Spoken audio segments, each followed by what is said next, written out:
Catherine Bernardo and Daniel Padilla, utang serye. Sino nga ba ang may utang sa kanilang dalawa?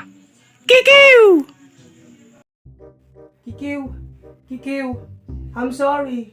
Anong karapatan mo pagharapin kami ng babaeng yun? Akala ko gaming magbabayad na siya ng utang niya sa'yo. Sa akin? Narinig ko kasi ada utang niya kinyam. Cargo ko ang pamilya ko, Mia. Labas ka na dun. Naisip ko to. Tapno ikaw na ay mag-move on. Move on for what? Para malipatan mo na rin yung utang ko kinyam. Para makabawas sa nakin mo. Bakit? Ano bang alam mo sa nararamdaman ko? Alam mo ba kung anong pinagdaanan ko? Hindi. So stop acting like you know my pain. Stop acting like you own it. Pwede mo sabihin sa akin kung kailan ako mag-move on. Kahit si Piwit na kasama ko sa lahat na alam ang lahat. Hindi pinakilaman ang desisyon ko. Hindi siya si Piwit, so stop comparing me to her. English ajay. Tama! Hindi ikaw si Piwit.